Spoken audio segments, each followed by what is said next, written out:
முனையத்தை திறந்து வைக்க வருகை தரும் தமிழக முதலமைச்சரை வருக வருக என அன்புடன் வரவேற்கும் பெரம்பலூர் எம்பி அருண் நேரு. வந்தாச்சு தி சென்னை சில்க்ஸின் mega combo sale, summer chill out sale. ஊடக வரலாற்றில் முதன்முறையாக ஐபிசி பக்தி விருதுகள் 2024 பிரம்மாண்ட பக்தி திருவிழா. அனுமதி இலவசம். ஒரு 9 தீவிரவாதிகள் முகாம்களை அழித்ததற்கு எதிர்வினையாக அவர்கள் நம்மளுடைய நாட்டில் 15 டார்கெட் சிவிலியன் டார்கெட்ஸ் ராணுவ தளவாடங்களை குறிவைத்து அனுப்பிய அந்த ட்ரோன்ஸ் மற்றும் மிசைல்ஸை நம்ம வெற்றிகரமாக முறியடித்தோம். போர் என்கிறதுக்கு எஸ்கலேட் பண்ணாமல் நீங்கள் பாகிஸ்தான் ராணுவம் தக்க விதத்தில் நடந்து கொண்டால் இதற்கு எந்த விதமான ஒரு பதற்ற நிலையும் நீடிக்காதுன்னு ஒரு அஷூரன்ஸ் கொடுத்த 2 மணி நேரத்தில் பாகிஸ்தான் என்கிற நாடே டர்மாயில்ல தானே இருக்கு. அங்க அமைதி என்பதே இல்லையே, அது கலவர பூமியா இருக்கு. பலுச்சிஸ்தான் மட்டும் கிடையாது, எங்கிட்ட இருந்த பஷ்தூன்ஸ்ங்கிற பட்டான்ஸ் ஆப்கானிஸ்தான் பார்டர்ல பக்துன்வான்னு ஒரு இடத்த கேட்டுட்டு இருக்காங்க. பிஓகே கேட்கறாங்க, பலுச்சிஸ்தான் கேட்கறாங்க. இவங்க ஐபிசி தமிழ் நேயர்களுக்கு வணக்கம். இன்று நம்முடைய நேர்காணலில் கர்னல் கணேசன் இணைந்திருக்கிறார். வணக்கம் சார். வணக்கம் சார். நேற்றிரவு பாகிஸ்தான் ஜம்மு, பதான்கோட் மற்றும் உதம்பூரில் ட்ரோன் மூலிமா தாக்குதல் தொடுத்திருக்காங்க. ஸோ இந்தியாவும் கவுண்டர் அட்டாக் கொடுத்துட்ருக்காங்க. தொடர்ச்சியாக தாக்குதல் செய்தியில் நம்ம தொடர்ச்சியாக செய்திகளை பார்க்க முடியுது. சொல்லுங்கள் சார், இது எதை நோக்கி போகுது? இந்தியாவும் பயங்கரமாக கவுண்டர் அட்டாக் கொடுத்துட்ருக்காங்க. குறிப்பாக பாகிஸ்தான் ஜம்முவில் இருக்கக்கூடிய பொதுமக்கள் வாழக்கூடிய சிவிலியன்ஸ் மேலே தாக்குதல் பண்ணுறாங்க. இந்தியாவும் பதில் தாக்குதல் பண்ணுறாங்க. நேற்று செய்திகள்லாம் பார்க்க முடியுது. லாகூர், இஸ்லாமாபாத் வரைக்கும், கராச்சி வரைக்கும் இந்தியன் ஆர்மி அட்டாக் பண்ணிட்டு இருக்காங்கன்ட்டு. ஸோ நிறைய தகவல் உறுதிப்படுத்தப்படாத தகவலும் வருது. ஸோ இது எதை நோக்கி போகுது சார்? இப்போ நேற்று ஈவினிங் வரைக்கும் நம்மளுடைய தாக்குதல், நம்மளுடைய பாலிசி அவங்களுடைய மக்களையோ அவங்களுடைய இராணுவத்தையோ அந்த நாட்டின் இறையாண்மையோ சேதப்படுத்துகிற மாதிரி எந்த ஒரு முயற்சியும் நோக்கமும் இல்லை அப்படிங்கிற தெளிவாக நம்ம டிஃபென்ஸ் செக்ரட்டரி ஒரு ப்ரெஸ் மீட்டில் கிளியராக சொல்லிகிட்டு இருக்கிற அந்த காலகட்டத்தில் நேற்று காலையில் நம்ம ஒரு 9 தீவிரவாதிகள் முகாம்களை அழித்ததற்கு எதிர்வினையாக அவர்கள் நம்மளுடைய நாட்டில் 15 டார்கெட் சிவிலியன் டார்கெட்ஸ் இராணுவ தளவாடங்களை குறிவைத்து அனுப்பிய அந்த ட்ரோன்ஸ் மற்றும் மிசைல்ஸை நம்ம வெற்றிகரமாக முறியடித்தோம். அவர்களுடைய முயற்சியை வெற்றிகரமாக முறியடித்து விட்டு அதற்கு ஒரு கவுண்டர் எதிர்வினையாக எங்கிருந்து இந்த ட்ரோன்ஸ் மற்றும் அந்த மிசைல்ஸ் கிளம்பியதோ அந்த இராணுவ தளங்களை துல்லியமாக 5 தளங்களை ஈவன் இஸ்லாமாபாத் லாகூரோட ஏர் டிஃபென்ஸ் சிஸ்டத்தை கூட நம்ம தகர்த்தெறிஞ்சோம். இது வெற்றிகரமாக செஞ்சோம். இதில் 2 விஷயம் நம்ம பார்க்க வேண்டிய விஷயம். ஒன்று நம்மளுடைய ஸ்ட்ரென்த், பலம், நம்மளுடைய ஏர் டிஃபென்ஸ் எவ்வளவு பலமானது அப்படிங்கிறத பறைசாற்றும் விதமாக இது அமைஞ்சது. இது போக அதே சமயம் பாகிஸ்தானோடைய ஏர் டிஃபென்ஸை ஊடுருவி நம்ம போய் அவங்கள அடித்தது எவ்வளவு அவங்களுடைய பலவீனமானதை உலகத்துக்கு எக்ஸ்போஸ் பண்ணிச்சு, வல்னரபிலிட்டியை. இதில் நம்ம டிஃபென்ஸ் செக்ரட்டரி சொல்கிறாரு, நீ நான் தீவிரவாதிகளை அடிக்க முயற்சி பண்ண என்னுடைய இதை இராணுவத்தை வச்சு கவுண்டர் பண்ணுறது, என்னுடைய இராணுவத்தையோ மக்களையோ கொடி வச்சது உகந்ததல்ல. அதனால் உன்னுடைய 5 இராணுவ தளங்களை என்ன கவுண்டர் பண்ண வேண்டியதாக இருந்தது, கவுண்டர் அட்டாக். இனிமேல் இந்த விதமான போர் என்பது எங்கள் நோக்கமே அல்ல, தீவிரவாதத்தை அழிப்பது மட்டுமே. போர் என்கிறதுக்கு எஸ்கலேட் பண்ணாமல் நீங்கள் பாகிஸ்தான் இராணுவம் தக்க விதத்தில் நடந்து கொண்டால் இதற்கு எந்த விதமான ஒரு பதற்ற நிலையும் நீடிக்காதுன்னு ஒரு அஷூரன்ஸ் கொடுத்த 2 மணி நேரத்தில் லடாக்கில் ஆரம்பித்து குஜராத்தில் இருக்கிற புஜ் வரைக்கும் என்டையர் வெஸ்டர்ன் செக்டர் ஆயிரக்கணக்கான கிலோமீட்டரில் 1 2ன்னு கிடையாது 45ன்றதையும் நான் சொல்லலை, அதிகாரப்பூர்வ அறிவிப்பு வரல. எல்லா முக்கியமான நகரங்கள், எல்லா முக்கியமான இராணுவ தளங்கள், ஏர்போர்ட்டு, புனித தலங்களை நோக்கி அவர்களுடைய காமகாசி ட்ரோன்ஸ், சூசைடல் ட்ரோன்ஸை வச்சு, மிசைல்ஸை வச்சு அவங்க தாக்குதல் நடத்துனதை நம்ம விசுவல்ஸில் பார்த்தோம். அதை நம்மளுடைய எஃபெக்டிவ் ஏர் டிஃபென்ஸ் சிஸ்டம் அதை முற்றிலும் முறியடித்தது நம்ம பார்த்தோம். இதுக்கு அதிகாரப்பூர்வ அறிவிப்புங்கிறது இன்னும் எதுவுமே வரல. ஆனால் இது கண்ணால் கண்டது அப்படிங்கிறதுனால அதை ஒத்துக்கிட்டோம். போல F-16 சுட்டு வீழ்த்தப்பட்டதுன்றலாம் செய்திகள் வருது. அது எந்த அளவுக்கு உறுதிப்பட்டது? அதுதான் அப்போ அடுத்தது அதுதான். இப்போ நம்ம பார்த்தது ட்ரோன்ஸ் அண்ட் மிசைல் அப்படிங்கிறத மிசைலா அப்படிங்கிறத மிசைல்ஸை கூட காமிச்சிட்டாங்க. எந்த மிசைல் வந்தது அப்படிங்கிறதையும் காமிச்சிட்டாங்க. அது ரொம்ப லிமிட்டட் மிசைல்ஸ் வந்திருக்கு. இப்போ இதில் 2வது செய்தி, நேற்று ஒரு சில பொறுப்பில்லாத ஊடகங்களால் சித்தரிக்கப்பட்ட ஒரு சில காட்சிகள் என்னென்னா, அவங்களுடைய F-16s அண்ட் FJ-17ங்கிற ஃபைட்டர் ஏர்கிராஃப்ட்ஸ் வந்து நமது வான்வெளியில் ஊடுருவியதாகவும் அதை நம்மளுடைய ஏர் டிஃபென்ஸ் சிஸ்டம் வந்து எதிர்கொண்டு சுட்டு வீழ்த்தியதாகவும் ராம்கட் செக்டரில் வந்து ஒரு பைலட்டை நம்ம அரெஸ்ட் பண்ணி நம்ம இதில் வச்சிருக்கிறதாகவும் ஒரு தகவலை வந்து மிஸ்இன்ஃபர்மேஷன் வந்து ஸ்ப்ரெட் பண்ணாங்க. நான் அப்பையும் இதை கண்டித்தேன். ஒரு சில ஊடகங்களில் போய் இது வந்து நம்பக்கூடிய சோர்ஸ் கிடையாது, இட் இஸ் அ மிஸ்இன்ஃபர்மேஷன், இது வந்து அதிகாரப்பூர்வ அறிவிப்பே கிடையாது அப்படிங்கிறது. ஏன்னா அவங்களுடைய ஃபைட்டர்ஸ் வந்து எப்போ வந்து ஏர் வந்துருச்சுனாலேயே நம்மளுடைய ஃபைட்டர்ஸ் வந்து ஸ்க்ராம்பிள் ஆகிருக்கும். நம்ம ஃபைட்டர்ஸ் ஸ்க்ராம்பிள் ஆகலை அப்படிங்கும் போதே ஒரு சாதாரண மனிதனாக கூட என்னால் சொல்ல முடியும் அவங்க ஃபைட்டர்ஸை யூஸ் பண்ணல அப்படிங்கிறது. ஃபைட்டர்ஸ் யூஸ் பண்ணியிருந்தால் அதோடைய விளைவுகள் வேறு விதமாக இருந்திருக்கும், அதோடைய நம்ம ரியாக்ஷன் வேறு விதமாக இருந்திருக்கும். ஸோ ஃபைட்டர்ஸ் யூஸ் பண்ணலங்கிறது என்னுடைய வந்து இப்போ வரைக்கும் அதிகாரப்பூர்வ இது வராத வரைக்கும் நான் நம்பவே மாட்டேன். அதனால் அதை சுட்டு வீழ்த்தியதையும் நான் நம்ப மாட்டேன். இதே போல் இன்னும் 2-3 தகவல்கள் இந்த ஃபைட்டர்ஸை சம்மந்தப்பட்ட இன்னொரு தகவலையும் சொல்லிடுறேன். பாகிஸ்தான் சைட்லேருந்து இன்றைக்கி காலையில் ஒரு ஸ்டேட்மெண்ட் ப்ரெஸ் மீட்டில் கொடுக்குறாங்க. அதில் யார் கொடுக்குறான்னு பார்த்தீங்கன்னா அவங்களுடைய director general inter services public relations ஒரு 3 ஸ்டார் ஜெனரல் வந்து சொல்கிறாரு, இந்தியன் ஆர்மி நம்மளது 3 ஃபைட்டர் ஜெட்டை சுட்டு வீழ்த்தி விட்டது அப்படிங்கிறத வந்து நான் மீடியா மூலமாக பார்க்குறேன். அவருடைய ப்ரெஸ் ஸ்டேட்மெண்ட் அது மார்ஃபிங் பண்ணதா இல்லை ஏஐயில் பண்ணதா இல்லை அவர் உண்மையிலேயே சொல்கிறாரா? அவர் உண்மையிலேயே சொல்லியிருந்தால் அது மிஸ்இன்ஃபர்மேஷனாகவும் இருக்கலாம். ஏன்னா பாகிஸ்தான் வந்து இது வரைக்கும் காலங்காலமாக பார்த்தீங்கன்னா அவர்கள் தவறுகளையே சொல்லிகிட்டு இருப்பாங்க. இப்போ கார்கில் வாரில் பார்த்தீங்கன்னா அவங்க இழந்த இராணுவ வீரர்களின் உடல்களை வாங்க மறுத்து விட்டார்கள். எங்களுக்கு இராணுவமே இல்லை அப்படின்ட்டாங்க. அவங்க வந்து அவங்களுக்கு ஒரு அடி ஒரு நஷ்டம் ஏற்படுவதென்றால் அதை ஒத்துக்கொள்ள மாட்டார்கள். ஆனால் அவங்களே முன் வந்து எங்கள் 2 ஃபைட்டரை சுட்டு வீழ்த்திட்டாங்க அப்படின்னு சொல்கிறது அதை ஒரு ப்ரிடெக்ஸ்ட், அதை ஒரு காரணமாக காட்டி அவங்க போகிற மேலும் அடுத்த கட்டத்துக்கு கொண்டு போகிற ஒரு நிலைமைக்கு கொண்டு போகிறாங்களோ அப்படிங்கிற மிஸ்இன்ஃபர்மேஷனாக தான் நான் பார்க்குறேன். இதே சமயம் இன்னும் பல மிஸ்இன்ஃபர்மேஷன்ஸ் நேற்று சோஷியல் மீடியா பொறுப்பில்லாத ஊடகங்கள் பண்ணது. ஒரு மீடியாவில் ஒரு சில மீடியாக்கள் கராச்சி போர்ட்டை வந்து தாக்கிட்டோம், தாக்குதல் காட்சிகளை வந்து காமிக்கிறாங்க. இது எதுவுமே உண்மை இல்லை அப்படிங்கிறது இப்போ வரைக்கும் தெரியும் எனக்கு. வந்து நான் வந்து 90% I am confident it is not fact. அதிகாரப்பூர்வ அறிவிப்பு வர்ற வரைக்கும் இந்த மாதிரி வந்து தவறான தகவல்களை எந்த ஊடகமும் பரப்பக்கூடாது. இது இந்திய அரசாங்கம் மாறி மாறி அந்த ஊடகவியலாளர்களை கேட்டுக்கொண்டிருந்தாலும் அதிகாரப்பூர்வ தகவல் வந்து டிப்ளமேட்ஸ் யாராச்சும் வந்து இந்த மாதிரி வந்து வெளியுறவுத்துறை கண்டிப்பாக பிரஸ் மீட் நான் சொல்றதும் அதிகாரப்பூர்வ தகவல் கிடையாது. என்னை மாதிரி எந்த இராணுவ அதிகாரி பேசினாலும் அதிகாரப்பூர்வ தகவல் கிடையாது. அதிகாரப்பூர்வ தகவல் என்பது அரசாங்கம் அதிகாரப்பூர்வமாக பிரஸ் ரிலீஸில் எல்லாருக்கும் கொடுக்கும். அதுதான் அதிகாரப்பூர்வ தகவல். அதை விட்டுட்டு யாரோ டிஃபென்ஸ் சோர்ஸ்ன்னு சொல்லுவாங்க. டிஃபென்ஸ் சோர்ஸ் மூலமாக தெரிஞ்ச டிஃபென்ஸ் சோர்ஸ் யார்? ஆர்மி ஹெட் குவார்ட்டரில் இருக்கிற ஸ்வீப்பரா? அது வந்து நம்பக்கூடிய அது வந்து அதிகாரப்பூர்வ தகவல் கிடையாது. ஒரு சில தகவல்கள் உண்மையாகவே இருந்தாலும் தேசிய நலனுக்காக அது சென்சார் செய்யப்படும். அது வந்து கொடுக்கக்கூடாது. அதை வந்து கருத்தில் கொண்டு இந்த ஊடகங்கள் கொஞ்சம் பொறுப்பாக செயல்பட்டால் நல்லாயிருக்கும். இப்போ இன்னொரு மிஸ்இன்ஃபர்மேஷன், கராச்சி ஆயிடுச்சா, இன்னொரு மிஸ்இன்ஃபர்மேஷன், லாகூர் அடிச்சிட்டோம், இஸ்லாமாபாத் அடிச்சிட்டோம், ராவல்பிண்டி அடிச்சிட்டோம். இன்னமுமே வந்து நம்ம டிசைடே பண்ணலை நம்ம கவுண்டர் அட்டாக் எப்படி இருக்க போகுது, என்ன இருக்கும்போது தேசிய தலைமை இன்னும் டிசைடே பண்ணல. மீட்டிங் போயிட்டுருக்கு, எல்லாமே போயிட்டுருக்கு. அப்படி இருக்கும்போது இது வந்து எப்படி வந்து நம்ப முடியும்? சரி, இன்னொரு கிளாரிஃபிகேஷன் கேட்குறேன் சார். இது வாரா டிக்ளேர் பண்ணிட்டாங்களா? இது ஆக்சுவலாக வந்து செய்திகளில் வந்து வார்னா சொல்லி நம்ம வந்து நியூஸ் போயிட்டுருக்கோம். இது ஒரு வாரா டிக்ளேர் பண்ணிட்டாங்களா இல்லை ஒரு வாரா நம்ம கன்சிடர் பண்ணலாமா சார்? நீங்கள் பாருங்கள், ஒரு டிக்ளேர்ட் வார் கன்வென்ஷன் படி ஒரு வார் அப்படிங்கிறது வந்து டிக்ளேர் ஆயிடும். We are in war with Pakistan. இது வந்து அன்டிக்ளேர்ட் வார் இல்லைன்னு சொல்லலை, அன்டிக்ளேர்ட் வார். என்னைக்கு வந்து பாகிஸ்தான் தன்னுடைய அந்த லாய்ட்ரிங் மியூனிஷன்ஸை நம்ம வான்வெளியில் அனுப்பி நம்மளுடைய நகரங்களை நம்மளுடைய இராணுவ தளங்களை தகர்க்க முயற்சி செய்தார்களோ அன்றே இது வந்து இந்திய இறையாண்மையை பாதிக்கக்கூடிய செயலாக பார்க்கிறோம். இந்திய இறையாண்மையை பாதிக்கக்கூடிய எந்த செயலாக இருந்தாலும் அது வார், அது போர் என்றே கருதப்படும். அது எந்த ஒரு நாடாக இருந்தாலும் சரி. ஸோ இது ஒரு வார்.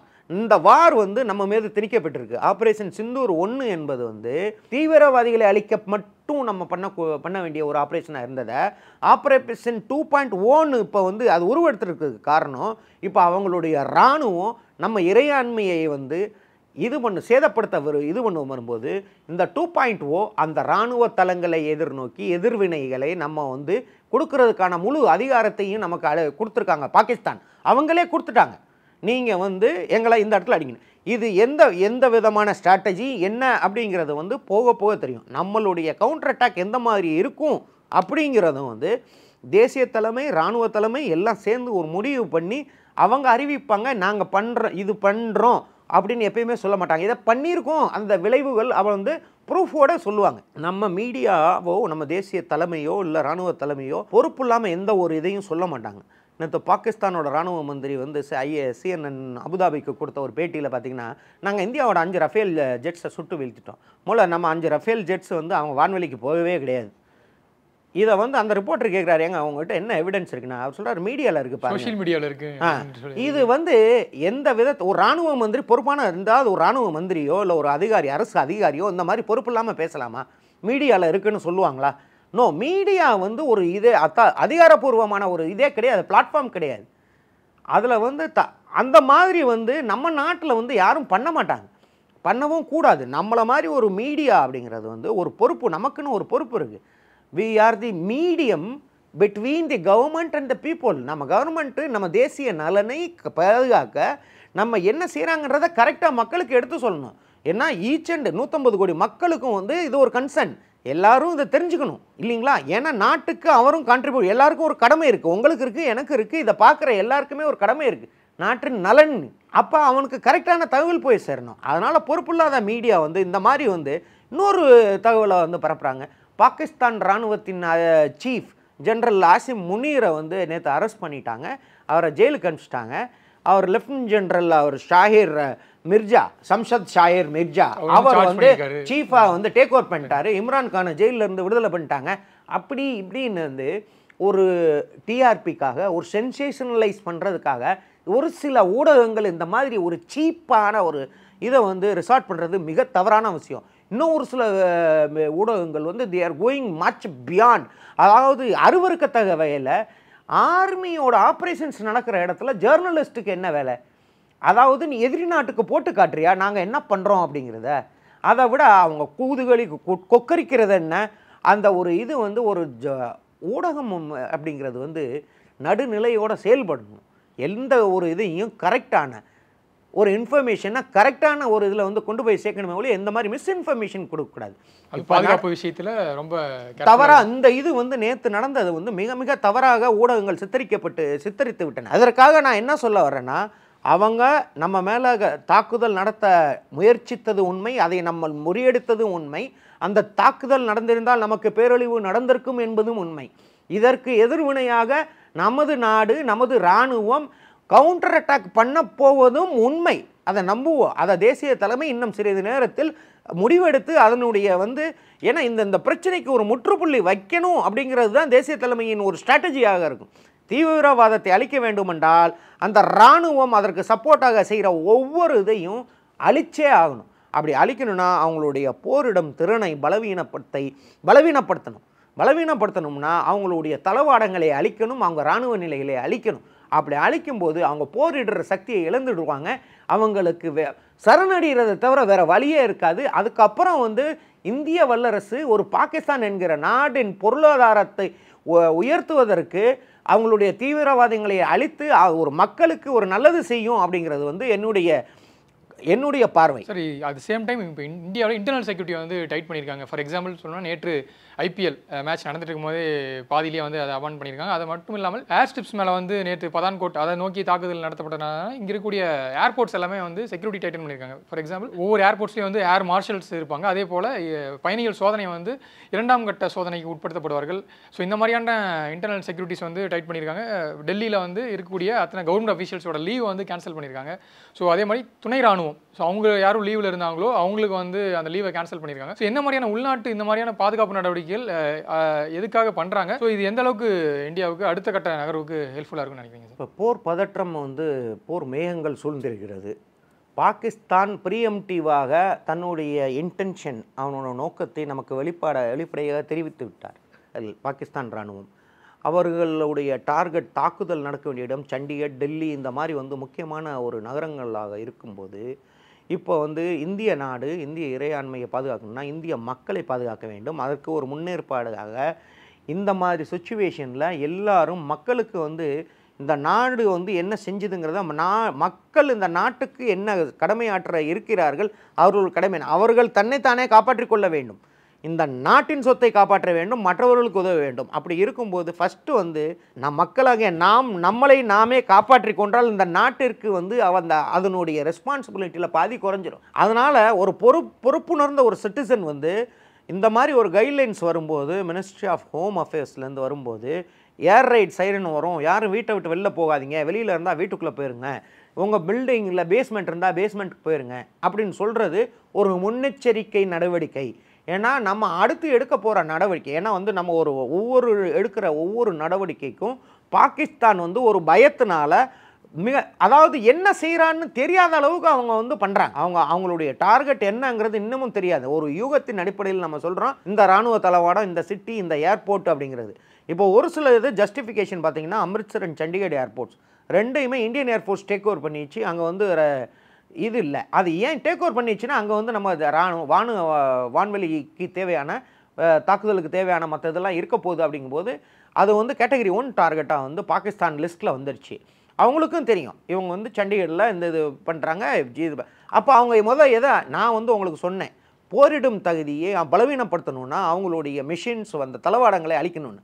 அதே மாதிரி அவங்களும் நம்ம இதை அழிக்கணும்னு நம்ம அட்டாக் பண்ணிட்டா அதுக்கப்புறம் அவங்க வந்து சண்டிகர் ஏர்போர்ட்டை அட்டாக் பண்ணணும். அங்கே உள்ள ஏர்கிராஃப்ட்ஸ், அங்கே ஸ்டேஷன் ஏர்கிராஃப்ட்ஸ் அந்த இதை வந்து இது பண்ணும்போது அவங்களால நம்மளை மாதிரி துல்லியமாக ப்ரிசிஷனாக வந்து பண்ணுவாங்களா அப்படின்றது கிடையாது.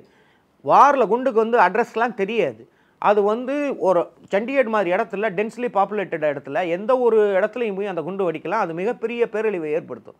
அதனால் அந்த முன்னெச்சரிக்கை நடவடிக்கை எது பாசிபிள் வைட்டலாக வந்து எங்கெங்கே அவங்க பண்ண முடியும் அப்படிங்கிறத வந்து ஒரு நம்மளுடைய கருத்தில் எடுத்துகிட்டு அங்கே எல்லாம் இதை பண்ணிகிட்ருக்காங்க. இப்போ நம்ம ஊரில் நம்ம அதை பண்ணலையே. இது ஏன் அப்படின்னா இங்கே வந்து இப்போதைக்கு அந்த பயம் இல்லை. அந்த அந்த அந்த லெவலுக்கு இன்னும் அந்த இது வாருங்கிறது போல. பட் எல்லா ஏர்போர்ட்ஸ்லையும் இது பண்ணியிருக்காங்களா சார்? 2ஆம் கட்ட சோதனையில் வந்து பயணிகள் உட்படுத்தப்படுவார்கள். அதே போல் கேட் வந்து மூடுறது வந்து ஒரு 75 மினிட்ஸ் முன்னாடியே வந்து ப்ரீவியஸாக வந்து நம்ம கேட் க்ளோஸ் பண்ணிவிடுவோம். ஸோ இந்த மாதிரியான நடவடிக்கைகள்லாம் வந்து மேற்கொண்டுருக்காங்க. ஒன்று சொல்கிறேன், இந்த கமர்ஷியல் ஏர்கிராஃப்ட்ஸ்க்கு வந்து இது கொடுக்குறது எப்படின்னா அவங்களுக்கு கிடைக்கிற வந்து ஃப்ளைட் பேத் இருக்குது பார்த்தீங்களா, அது எந்த நேரமும் மாற்றி விடப்படலாம். வர்ற ஃப்ளைட் லேட்டாக வரலாம், இல்லை முன்னாடியே டேக் ஆஃப் ஆகலாம். ஏன்னா அவங்க அந்த ஷெடியூலை ஃபாலோ பண்ண முடியாது. அதனால் இது அவங்களுடைய கமர்ஷியல் வயபிலிட்டிக்காக அவங்க பண்ணுறது. இந்த செக்இன் பண்ணுறதுக்கு வந்து 2 மணி நேரம் 3 மணி நேரம் நீங்கள் வந்துடணும், அது வந்துடும். இது வந்து பாதுகாப்பு கருதி கிடையாது. அந்த பயணம் வந்து அவங்க எப்படியாவது இது பண்ணணும் அப்படிங்கிறதுக்காக. ப்ரெசென்ட் சுச்சுவேஷனில் ஏர் சுச்சுவேஷனில் ஹோஸ்டிலிட்டிஸ் இருக்கும்போது நம்ம சுற்றி போக வேண்டியது இருக்கலாம், முன்னாடி வந்த ஏர்கிராஃப்டில் அனுப்பி வைக்கலாம். அந்த ஒரு சுச்சுவேஷன் அதுக்கும் இதுக்கும் சம்மந்தம் கிடையாது. நம்மளை பொறுத்தளவுக்கும் சவுத் இந்தியாவுக்கு இப்போதைக்கு இந்த வார் கொண்டு வரப்படவில்லை. ஸோ சரி, ஃபைனலாக ஒரு கொஸ்டின் கேட்குறேன் சார். இப்போ யுனைடெட் நேஷன்ஸ் வந்து இந்த விஷயத்தை வந்து கூர்ந்து கவனிச்சிட்டு இருக்காங்க. அதே போல் துருக்கி, யூஎஸ், சைனா இப்போ என்ன சொல்லியிருக்காங்கன்னா நாங்கள் வந்து சமாதானப்படுத்துறதுக்கு தயார்னு இருக்காங்க. அதே மாதிரி யூஎஸோட வைஸ் பிரசிடென்ட் நாங்கள் வந்து இந்த விஷயத்தில் நாங்கள் தலையிட விரும்பலை. ஸோ ஒவ்வொருத்தரும் ஒவ்வொரு கருத்தை தெரிவிச்சிருக்காங்க. ஸோ சர்வதேச அளவில் மற்ற நாடுகள், ஏன்னா நேற்று இருந்து எக்ஸ்டர்னல் அஃபேர்ஸ் மினிஸ்டர் ஒவ்வொரு கண்ட்ரிஸோட பேசிகிட்டு இருக்காருன்னு சொல்லி தகவல் வருது. ஸோ சர்வதேச அளவில் இது எந்த மாதிரியான அடுத்த கட்ட நகரம் நோக்கி செல்லும் சார்? சர்வதேசத்தில் இப்போ வந்து இந்த நிமிஷம் வந்து என்ன நடந்துகிட்டு இருக்குன்னு பார்த்தீங்கன்னா, மோர் தென் 200 கண்ட்ரீஸில் நம்மளுடைய டிப்ளமேட்ஸ் அவங்க வந்து அந்த ஹோஸ்ட் நேஷனோட கவர்மெண்ட்டுக்கு நம்ம என்ன செய்கிறோங்கிறத வந்து தெளிவாக வந்து சொல்லிகிட்ருக்காங்க. நாங்கள் வந்து எதுவுமே எஸ்கலேட் பண்ணல, நாங்கள் போரை விரும்பி இது எதையுமே செய்யலை அப்படிங்கிறத வந்து நம்மளுடைய ஸ்டாண்டை வந்து உலக நாடுகளுக்கு எல்லாருமே எடுத்து சொல்லிகிட்டு இருக்கிறாங்க. இப்போ ஜேடி வேன்ஸ் வந்து இப்போது கொஞ்ச நேரம் முன்னாடி அவர் ஒரு ஸ்டேட்மெண்ட் கொடுத்துருக்கிறார். இந்த 2 நாடுகளும் நாங்கள் சொல்வது எங்களுடைய போர் கிடையாது, இந்த போர் எங்கள் போர் இல்லை, இந்த 2 நாடும் நாங்கள் சொல்வதை கேட்கப்படுவதில்லை, இது வந்து வேகமாக அவங்களே முடிச்சுக்கிட்டா இது நல்லது அப்படிங்கிற மாதிரி அவங்க வந்து அவங்க கை கழுவிக்கிட்டாங்க. அவங்களுடைய பொறுப்புன்றது எதுவும் கிடையாது.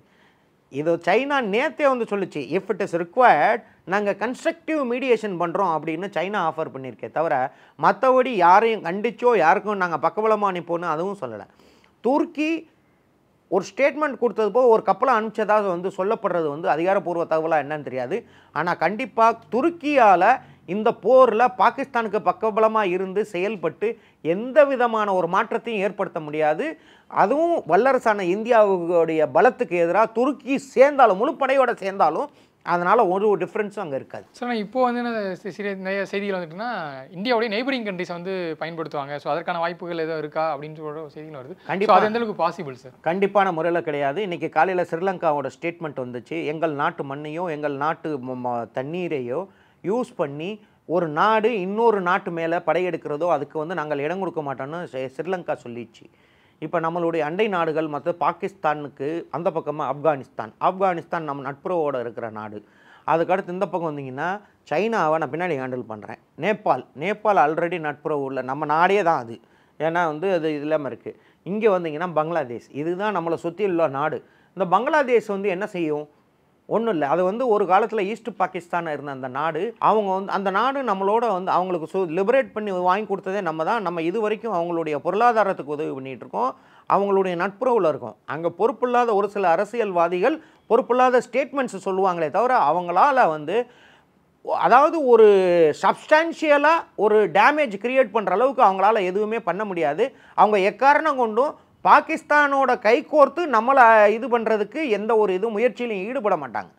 அவங்களுக்கு நல்லா தெரியும். இப்போ இருக்கிறது ஒரே ஒரு இது வந்து டிஃப்ரென்ஸ் வந்து சைனா மட்டும்தான். சைனா வந்து இது வரைக்கும் அந்த மாதிரி எந்த ஒரு ஸ்டேட்மெண்ட்டும் கொடுக்கல. இதுக்கு பின்னாடி பெரிய டிப்ளமசி இருக்குங்கிறது என்னுடைய பார்வை. ஏன்னா வந்து நமக்கு ஓப்பனாக வந்து ரஷ்யா சொல்லியிருக்கு, நான் இந்தியாவோட அனைத்து நேரத்துலையும் நான் நிற்பேன். அப்படிங்கும்போது இந்தியாவின் நட்புறவில் இது சைனாவும் ரஷ்யாவும் மிக க்ளோஸான நெருக்கமான ஒரு உறவு கொண்டாடிக்கிட்டு இருக்கு. இந்த நேரத்தில் இந்தியாவு கூட நிற்கிற ரஷ்யாவை எதிர்த்து சைனா ஏதாவது செய்யுமா மெட்டீரியலா டைரெக்டாக அப்படின்னு கேட்டிங்கன்னா இல்லைன்னு தான் நான் சொல்லுவேன். அவங்களுக்கு ஒரு சில இன்ட்ரெஸ்ட் இருக்குது பாகிஸ்தானில், அதை மட்டும் பாதுகாக்கிறதுக்கு அவங்களுடைய டிப்ளமசியை யூஸ் பண்ணுவாங்களே தவிர மிலிட்ரி மீன்ஸ் யூஸ் பண்ண மாட்டாங்க. ஸோ அதே போல் பாகிஸ்தானில் பலுசிஸ்தான் மிலிட்டன்ஸ், ஸோ அவங்க ஒரு சைடு வந்து அட்டாக்ஸ் பண்ணிட்டு இருக்காங்க. ஸோ அது பாகிஸ்தானுக்கு எந்த அளவுக்கு ஒரு டிராபேக்காக இருக்குன்னு நினைக்கிறீங்க சார்? பாகிஸ்தான் என்கிற நாடே வந்து டர்மாயிலில் தானே இருக்குது. அங்கே அமைதி என்பதே இல்லையே, அது கலவர பூமியாக இருக்குது. பலுச்சிஸ்தான் மட்டும் கிடையாது, இங்கிட்டு இருந்த பஷ்தூன்ஸுங்கிற பட்டான்ஸ் ஆப்கானிஸ்தான் பார்டரில் பக்துன்வான்னு ஒரு இடத்த கேட்டுட்டு இருக்காங்க. பிஓகே கேட்குறாங்க, பலுச்சிஸ்தான் கேட்குறாங்க. இவங்க வந்து இப்போ பாகிஸ்தான் இராணுவமும் அவங்களுடைய மக்களால் தேர்ந்தெடுக்கப்பட்ட அரசு வந்து இப்போ யாருன்னு நினைக்கிறீங்க? சிந்து அண்டு பஞ்சாபில் இருக்கிற பஞ்சாபிஸ் மட்டும்தான், பாகிஸ்தான் பஞ்சாபிஸ். இவங்க தான் அவங்க வந்து ஃபஸ்ட் கிளாஸ் சிட்டிசன்ஸ், அவங்க தான் அரசால பிறந்தவர்கள், அவங்க தான் இராணுவத்தில் உயர் பதவிக்கு போவாங்க. அப்படிங்கிறதில் விட்டுட்டு பலுச்சிஸ்தான் காலங்காலமாக நெக்லெக்ட் பண்ணப்பட்ட உதாசீனப்படுத்தப்பட்ட ஒரு பகுதி. அதனால் அவங்க ஒரு கிளர்ச்சி, அவங்க வந்து எங்களுக்கு சுயாட்சி வேணும்னு அதை கிட்டத்தட்ட அடையிற நிலைமைக்கு வந்துட்டாங்க. அதே மாதிரி ஆப்கானிஸ்தான் சைடில் இருக்கிற பட்டான்ஸ் அவங்களும் அப்படி தான் இருக்காங்க. இது வந்து பாகிஸ்தானுடைய எவ்வளவு பிரச்சனைகள், பொருளாதாரம் வந்து அடிமட்டத்தில் இருக்குது. அவங்க அரசியல்வாதிகள் எல்லாம் வந்து கரப்ட் அரசியல்வாதிகளாக இருக்காங்க. இராணுவத்தில் இருக்கிற உயர் அதிகாரிகள் எல்லாருமே கரப்டாக தான் இருக்காங்க. அந்த மாதிரி இருக்கும்போது அந்த நாடு வந்து என்ன செய்யும்? அது நாடாகவே இல்லை. அதனால் இப்போ எல்லா பிரச்சனைக்கும் ஒரு முற்றுப்புள்ளி அப்படிங்கிறது வந்து அந்த இராணுவம் பலவீனப்படுத்தப்பட்டு விட்டு அந்த தீவிரவாதம் அளிக்கப்பட்டு விட்டால் அந்த நாடு பாகிஸ்தான் என்கிற நாடு நல்ல வல்லரசாக வளரக்கூடிய ஒரு சுமூகமான நிலை அதை உருவாக்கி நம்ம கொடுப்போம் அப்படிங்கிறது தான் என்னுடைய பார்வை. கண்டிப்பாக சார், இவ்வளோ நேரம் ஒதுக்கி உங்கள் பிஸியான ஸ்கெடியூல்லையும் நிறைய தகவல்களை வந்து ஷேர் பண்ணிட்டீங்க. Thank you for time sir. Thank you. பேருந்து புனையத்தை திறந்து வைக்க வருகை தரும் தமிழக முதலமைச்சரை வருக என அன்புடன் வரவேற்கும் பெரம்பலூர் எம்பி அருண் நேரு. வந்தாச்சு தி சென்னை சில்க்ஸின் mega combo sale, summer chill out sale. ஊடக வரலாற்றில் முதன்முறையாக IBC பக்தி விருதுகள் 2024 பிரம்மாண்ட பக்தி திருவிழா. அனுமதி இலவசம்.